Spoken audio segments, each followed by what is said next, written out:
Okay, so once we have selected your image that you're going to be using for your fan art assignment, here's what you do. Print it out in color. We talked about this earlier. Use the print center on campus. It's probably the best color print that you'll get. It's convenient, it's totally cheap, it's right there down the hall. What you want, and so I'm using the the image that you're all so familiar with. This is kind of the one I use for all the demos, showing you how to do the complementary switch using Procreate or Photoshop and all that. So let's keep using it. All right. So this is how you trace. All right. First, you want to take the image, tape it down lightly because you don't want it to move around while you're tracing. And I'm sure you won't be surprised that the next thing you need is, yes, tracing paper. Okay, so it's in your kit, or it's on the supply list. Anyway, take out a sheet of tracing paper and do the same thing. Just tape that down too, so it doesn't move around. Now the tracing paper is great, but it's not going to get you that far. I strongly recommend that for the dark areas of your image, that you tape it up to a window, which is basically like using a light box, so that you can get all the detail. Because stuff like this, it's pretty straightforward. It's not that hard. But I'm going to cut quickly once I work on this for a little bit. And I will show you how to just stick it up in your window and trace that way for the dark stuff. So you want to use your micron, right? Okay, I'm using a 0.5 micron. That's about a good size, not too small, not too big.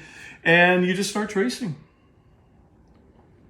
And I'm obviously not going to, spend a lot of time you watching me trace. I think that you're all capable of doing this, right? So I'll just get started here. Do a few things. And then I'm going to turn the camera off and come back after I've drawn some more, so that you get a sense of how detailed I want this thing to be. Okay, I'm gonna turn the camera off, be right back. All right, so here's what I've got so far. As you can see, I didn't complete the tracing, but I got a lot of it done. I did quote unquote cheat. If you have straight lines in yours, if it's a graphic kind of image like this, like I'm using, use a ruler. Why wouldn't you? Anyway, so I didn't get into any great detail, but this was about as far as I could get, without using up too much time. And also because parts of the image are kind of dark, especially the part outside of the circle, like where the green leaves are. And so this is where it really helps to put your image up against a window. At this point, it's like 3 o'clock in the afternoon, and the clock's changed, and the light is not as good. It would have been better, honestly, for me to do this earlier in the morning, but I was unable to do that for reasons I'm sure you can imagine. But this is a pretty good way of doing it. So I'm going to now tape I already taped up. As you can see, I've taped the image up to a window so there's light coming through it. And let me tighten that down. All right. And now I have to climb over the tripod. Adventures in art. And line it up again. And let's see. Got to do this very carefully so I don't break everything in my house. There we go. Okay. Turn that a little more. Now I'm going to tape this up. Just line it up again the way it was before, right? Okay. There we are. And now there are parts of it that, now these are things that I could not see before, okay? And I know it might not show up that clearly on the video, but now I can clearly see the leaves that are up here and the veins in the leaves. And with my little trusty micron, I can go in and start drawing this stuff. So I'll try to keep my big head out of the way and start over here. See, now I can see this. And when you're doing this at home, it'll be easier for you because you won't be trying not to knock a tripod over that's right behind you. Like me.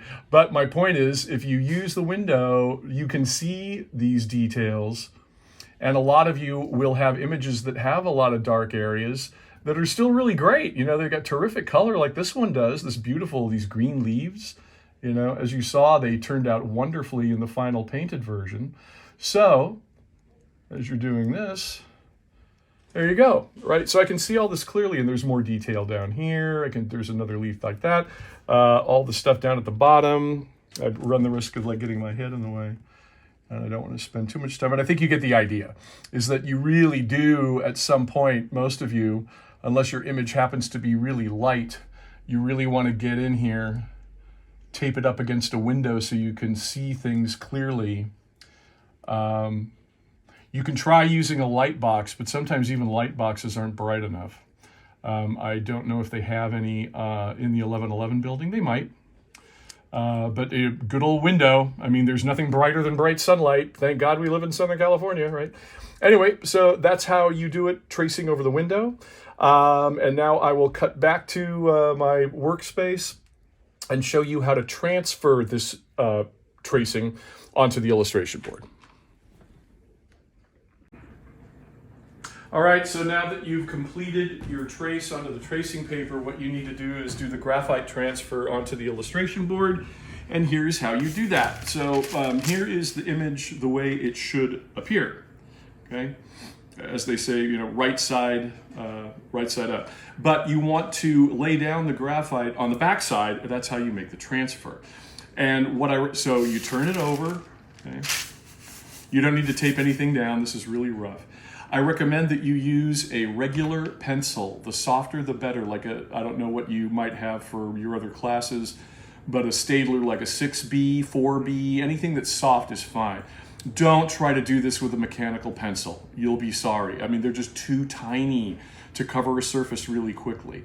In addition, you can see what I've done here with the tip is I've used my knife and whittled down the pencil so that the lead part is, you know, like really big. And that just allows me to do it faster. If you just use a regular pencil sharpener and just have a regular point, you'll just have to resharpen it a few times, but no big deal. And basically what you want to do is you're covering everything where there's a line. If there's an open space in your image, like up here, for example, like you don't need to do anything. You know, like there's going to be nothing there for you to be painting in. However, you do need to do the graphite on top of whatever there is like lines that you've drawn from the tracing. And so you just go like this. Just cover everything up like that, right? Doesn't take too long.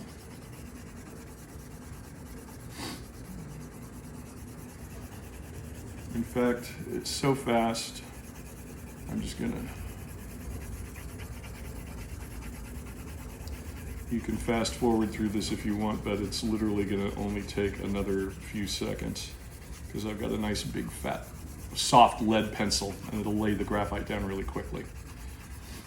So while you did the actual tracing of the image with a micron, mainly because they're very fine, it's a soft tip, tracing paper is very delicate.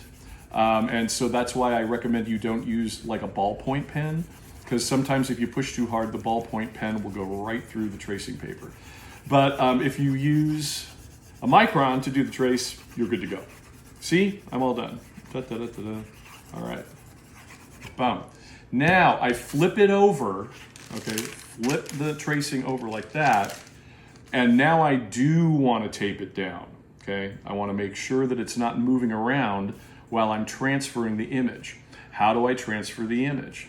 Well, you can try using a micron, and actually, you need to apply some pressure. And just for fun, let's see how that works. So I'm going to start down here, and I'm just tracing over what I drew before, just a few minutes ago on the window. How does that look? That actually doesn't look too bad. You can see the graphite transfer there, okay?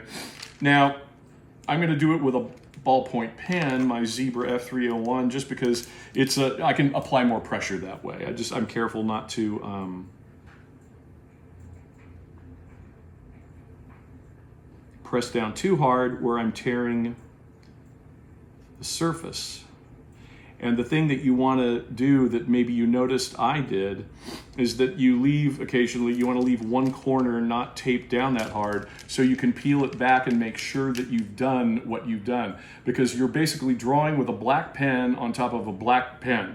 And so it's hard to tell if like maybe you already drew over it or maybe you didn't. This is a quick way of guaranteeing that you did. Okay? And so you just keep going until you're done. I'll turn the camera off now and come on back later when I have more done so you can see what it's supposed to look like. But that's basically how you do the graphite transfer. Okay?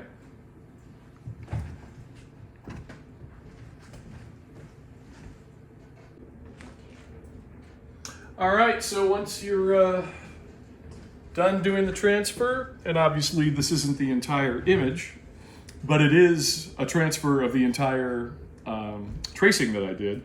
Here's what it looks like. Ta-da! Look at that. Isn't that beautiful? Now, obviously, there's still a lot of work to do here on all of these, but I think you get the idea. There you go. And that's how you do it. Let me know if you have any questions, but that should be pretty straightforward. Yeah, it's a little time consuming and a little bit tedious, but it's worth it in the end. So good luck.